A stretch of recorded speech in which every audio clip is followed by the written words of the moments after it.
good morning, good afternoon, or good evening, depending on wherever you are. This is Prasad Jaladi. I am the founder and chief facilitator of Suraksha. A continuation of our episodes. Welcome to our second episode. Our first episode has gotten a lot of acknowledgements and appreciation, and we would like to continue our conversation further on. Welcome back, Mr. Subba Rao garu. Please tell our viewers about yourself and your experience in 2 minutes before we proceed further. Thank you.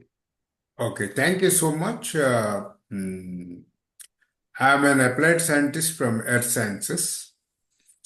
Started my career as a groundwater scientist and slowly, graduated myself into the other sectors of the water, like surface water, lakes, rivers, and diversified sectors also, from a tribal zone to industrial to the urban.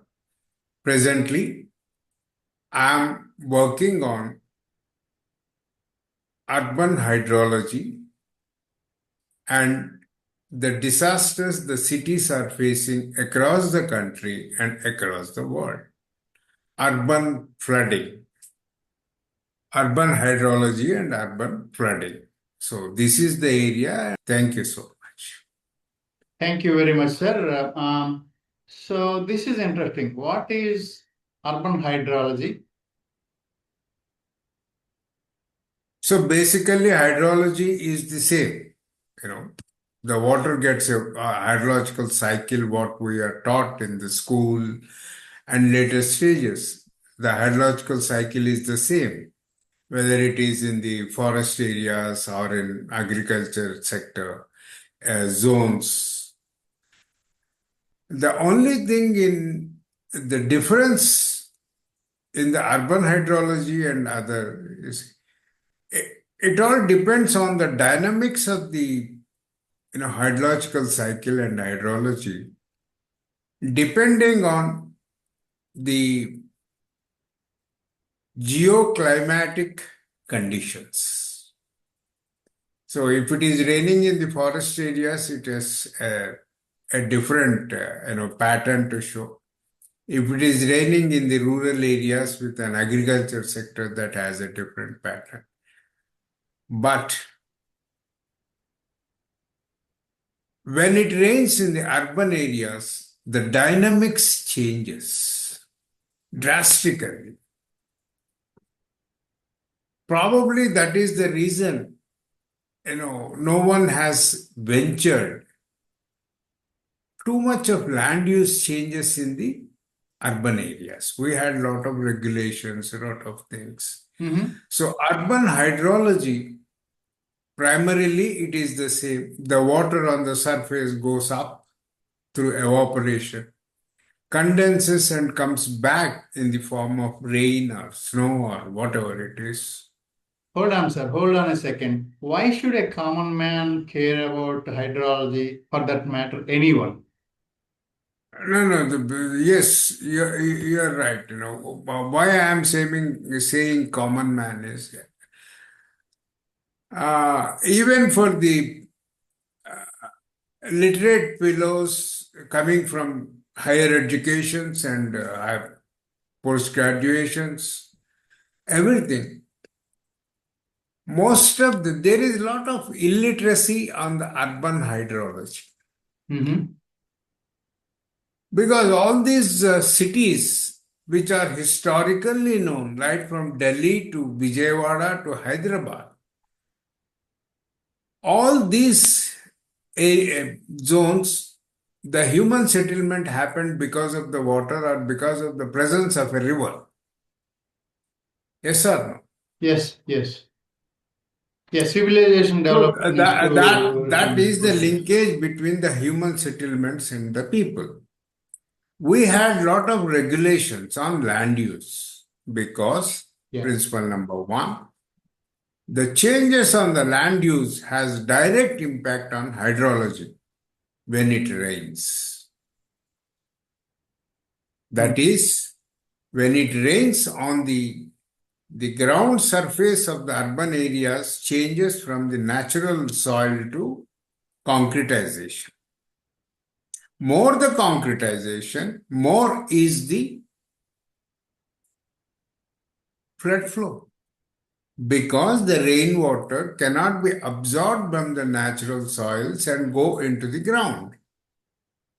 The cemented surface, rejects this, and the stormwater flowing velocity increases 6 to 10 times depending on the slope, depending on the concretization. Why cities? Unfortunately, the other part of it is still this aspect of water resources management in the urban areas is managed by conventional traditional irrigation engineers who doesn't have any kind of a training on the changing hydrology and hydrodynamics of an urban area. That is the thing, sir, we should all know. And when I was advisor to Engineering Staff College of India, I used to organize these training programs to concerned municipal authorities, water supply and drainage systems. So this is most important, which I see there is a total vacuum. I have a question here, sir. You brought up a thing that we need training and an experience. What kind of training is required here to manage these things? If you could shed The some light basic on it. thing is, what are the dynamics that change in an urban hydrology? Or what parameters will modify, change under the urban environment? That is most important. Number one is the velocity of the stormwater increases. The collection to the lower areas become very short because of its velocity. And we do not have any proper stormwater infrastructure. We will come to that when we talk of water infrastructure. So, velocity increases, and this velocity increases 6 to 10 times. This is not this was proven and brought out time and again in 1960s by Aldo Leopold, the modern urban hydrologist from USA. His foundation still continuing on these works. Number one, the velocity of the stormwater increases. Number two, the time duration from the upper reaches to the lower reaches, shortens. Quickly, everything inundates. That is what experience, right from Delhi to Kanyakumari. Okay, this is the second thing. And third thing is, no water drop gets into the ground because there is no naked soil. Yeah, my question is about the academic learning that we need to look into to get this. These are the basic principles, for the people who are coming from the same hydrology background or water management. Okay? I see. Yeah, I got my answer. Thank you. How? Because my experience and also from one of the professors whom I used to call from IIT Bombay, we were shocked when Navi Mumbai engineers were using the traditional, calculations which you use in the forest areas and the rural areas, where you have 100% naked soil in the forest area. Yeah. And maybe 70% in the rural area, 70 to 80%. But whereas this is a reverse trend in urban areas. Can we use those formulas to calculate the water flows, water inundations here? No, it will not. So some of the institutions are trying. I think it's IIT Bombay and Roorkee are, slowly, bringing out this urban hydrology courses and other things.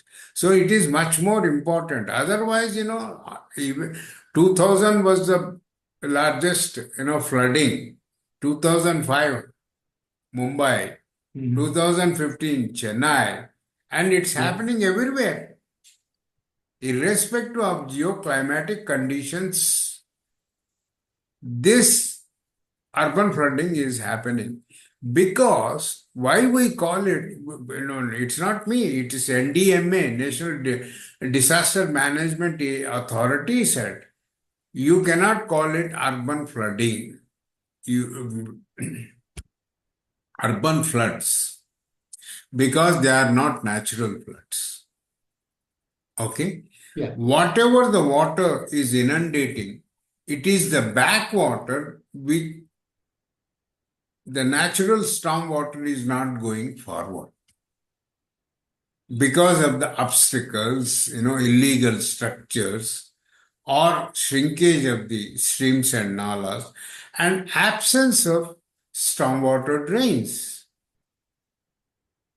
So that is the reason we need a professional training course across the country, not only to the engineers, but also, I feel, because engineers do come, get the training, and they don't do anything because they are not the decision makers. Yeah. I insist through your, this channel and the YouTube that an orientation program should be designed for decision makers, commissioners, IAS, okay, and above all, okay, that category. Because they are the decision makers, they should.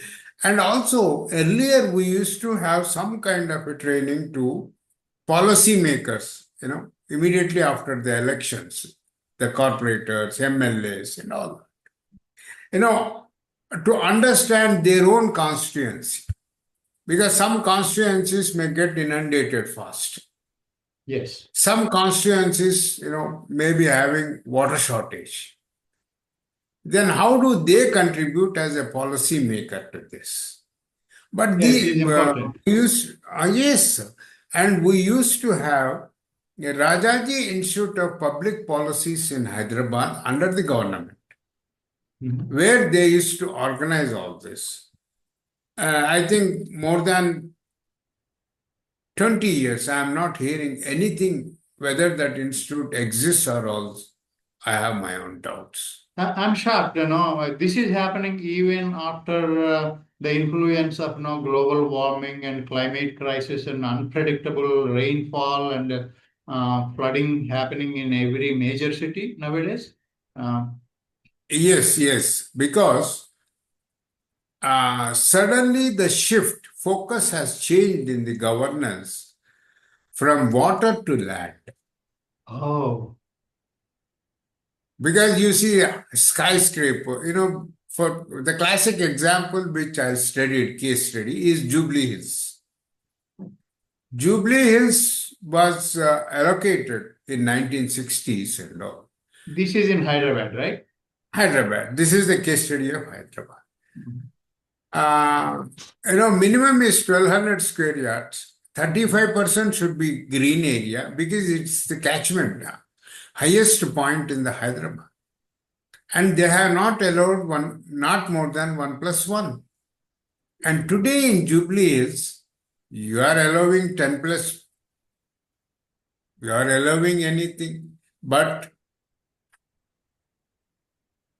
a small rain of 2 centimeters can stall the traffic for 4 to 5 hours. Oh, no. So that brings me to another point. What is government role in this basically managing urban hydrology then? What they should do? I know this is the basic, responsibility of the government. Okay. Today everybody talks, Jubilee Hills, today newspaper only. 1 square yard is 2,50,000 rupees. Everybody is happy. Okay. Can government create public infrastructure facilities through land acquisition?